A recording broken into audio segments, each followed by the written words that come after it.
Hey guys, Christine here, a designer at ZURB. Welcome to part 4 of this 5-part Foundation CSS tutorial. Last week, you learned about CSS architecture and best practices, as well as some popular naming conventions. Today, we're going to teach you about Foundation CSS structure and some of the best practice that we use here at ZURB. If you missed last week's lesson, click here to catch up. Let's dive into the code. So the way that we write code in Foundation 6 is similar to the SMAC's writing style. We're not quite as strict, but we do have a clear separation in the way that we write our CSS. We define base rules for common elements, and we also build out CSS as components or modules, and these can be reused anywhere in the code. Our components can additionally be modified by state classes and also by some theme classes. So very similar to the SMAC's writing style. As we move towards Foundation 7, we're actually trying to move towards more towards ITCSS and even BEM. So who knows, maybe in the next version of Foundation, it'll look a little bit different. So keep an eye out. So let's take a look at our foundation.css file. So I just downloaded the CSS version of Foundation on our website.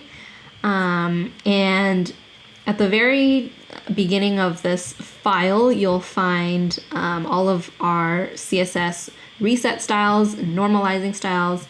So basically, CSS normalizing styles define rules to set default styles to a bunch of HTML elements across all browsers. So these rules are helping to kind of give you a clear canvas when you're starting to build a website. As you might know, across different browsers, things might look a little bit different by default, just because, you know, browsers do have some like differences in the way they visually style things. So these normalizing styles will help to clear all of that and start your project off on a level ground. So as you build on components, they have more consistency across all browsers. So this naturally makes it easier to build projects across multiple browsers, and it also makes it easier to quality check when you're checking, like, if things are working on one browser, breaking on another browser. So these kind of help get ahead of those issues. And if you actually take a look at the comments in the CSS file, it's very clearly stated what each of these styles are doing, so that, I mean, you never really want to change any of these styles. We would never change anything in the Foundation CSS file, but if you wanted to go in here and see what it's doing and how it's, normalizing styles, you can check out the comments in this file. So in Foundation, we also structure our CSS very clearly between different categories. We do have base element styles, and these are styles applied directly to element tags. So if you scroll down in the CSS file, you'll see default styles for things like paragraphs and headers. And it's actually might be, this is easier seen in our docs. So these are mostly the base styles that we provide are mostly typography-based styles, and these are meant to help you kind of start your project without really having to think about really styling these basic typography elements. We also build out CSS as components. So if you check out all the different components that we have in our docs, in the sidebar here, we have a bunch of different components for the most used elements on the web, things like buttons or callouts and tabs. These are all built as components in Foundation, and they can be, pulled into your project by using the right classes and the right structure. They're built so that you can just throw them into your code and it'll work wherever you throw them. Hey there, K-Ball here from ZURB. I hope you're enjoying Christine's lesson and we'll get right back to it. But first I want to let you know about an awesome opportunity. If you want to develop like a pro, you really should be using a front-end framework. ZURB's open source Foundation framework is used by millions of developers to 10x their productivity and deliver professional websites. And we have an opportunity for you to learn from the core team who built it. Click the link right up there to learn about our next live webinar where you'll be able to ask questions to the core team, learn about the entire framework, and go from zero to website in no time flat. Check it out. And now back to Christine. We also build out CSS as components or modules. Foundation components are meant to be reused and they can exist by themselves anywhere on the page. We have components for major elements that are used across the web, things like buttons, sliders, menus, and all of these things you're able to throw them into your project anywhere, and they should be able to retain their structure because that's the way that they're built in the CSS. We like to be concise and logical in the way that we name our components. For example, our menu, it's a very simple component, and this actually only requires one class, and all you have to do is add the class menu to an unordered list to create a foundation menu. But for something maybe like an accordion, where it's a little bit more complicated, we do namespace our classes. So the accordion is the main component, and then anything inside of it is namespaced by that component. So here, this li is namespaced accordion-item, so we can easily tell that this is an item inside of the accordion. So we like to use class names that aren't overly specific, because we want to keep in mind these are things that can be that can live inside of any kind of container and still make sense by itself as a component. So if this was an accordion in like a hero area or something, we wouldn't name it like hero-accordion. That's too specific, and it wouldn't actually make sense to reuse that somewhere else if it wasn't inside of a hero container or something like that. Next, we also have modifiers. So some of Foundation's modifier classes can be applied across different components to achieve a certain visual style. So in our docs, we don't actually have a section specifically for modifiers, but for components that do have modifier classes, for example, a button is a very common one. So our buttons come with several modifier classes that you can use to alter the size or the color of the button just by adding a simple modifier class. So for example, this button here, the button class is what's defining the main button component, but adding the modifier class success to it actually turns the button green. And if you notice, we don't call it, the modifier class is not green, it's called success, because the point of turning this green is to express a successful action. So we always try to name our modifier classes by the intent of the class, not the outcome. So it's kind of like, why would you name it this way instead of what it looks like? There are also sizing classes for these buttons. So in this example, for buttons, we have several modifier classes for sizing. You can apply a tiny modifier class to create a tiny button. There's a small class and also a large class. There's no medium class because that's the default. So just a button class will apply like a medium size to the button by default. We also have modifier classes for like our menu. For example, menu is the main component, but you can add you can add like a vertical class to the menu, and that would alter the menu to sit vertically. So all of these menu items will stack one on top of the other because of this vertical modifier class. So it's really helpful to kind of go through the docs and see what modifiers are available for certain components. Next, we're going to talk a little bit about state classes. So some components like tabs and off-canvas menus, let's just pull one up right now, are dynamic. So these components are dynamic and they're controlled by some kind of JavaScript in order to toggle this component between different states. So for a tab in particular, we apply the isActive class to each of these panels as we're clicking through it. And this is called a state. So the active state of the tab is whenever we're clicking into a tab. So Foundation offers several classes that allow you to override the visibility state or the positional state of a certain element. So let's start with visibility classes. These are helper classes that let you show or hide elements based on the screen size that you're on.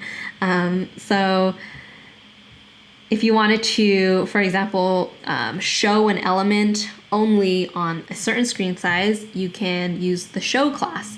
So for example, a show for medium class will force an element to be seen on a medium or large screen. A show for a large class will allow an element to be visible on a large screen. So let's actually take this into a code pen so it's easier to see what's actually happening. Just going to paste this example in here. So here are several, lines of text that will show or hide depending on the size of this viewport here. So the screen size here is small, so we're only able to see this line of text. But as the screen gets bigger, you can see that more text is showing up on the screen because the show for medium class is allowing this paragraph text to be seen on medium or larger. And then on the largest screen, you'll be able to see this last line of text because the show for large class is allowing this text to be seen on a large screen. There's actually no show for small class because that wouldn't really make any sense. That would just show that element on all screen sizes. So you wouldn't really need a class for that. An important thing about these visibility classes is that they always they use an important tag to make sure that it's overriding anything that's telling that element to not show up. So using this show for medium or show for a large class is you're very intentionally saying this is what I want to be seen on this size. So that's why we have that important tag there. You can also use classes that will scope the visibility of an element to a certain screen size. So for example, you can say show for small only, show for medium only, or show for large only, and all of these items will show and disappear depending on what that class is. So let's actually take this example also into CodePen so we can see that a little bit more clearly. I'm going to remove this one. You'll notice that if you're using these show for blank only classes, it's only allowing the element to show up on that specific screen size. So let's just resize this. And the text will change as I'm resizing because we're only able to see one line of text on each screen size. So here it's saying I'm definitely on a large screen because this text is being shown on large only. And then now I'm definitely on a medium screen because I have the show for medium only class on this line of text. And same for a small screen.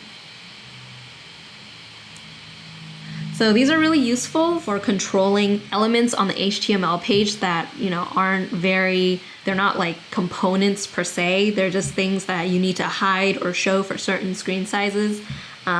These classes are really useful for instances like that. You don't have to write a custom class and then create a media query in order to show and hide like a simple text element.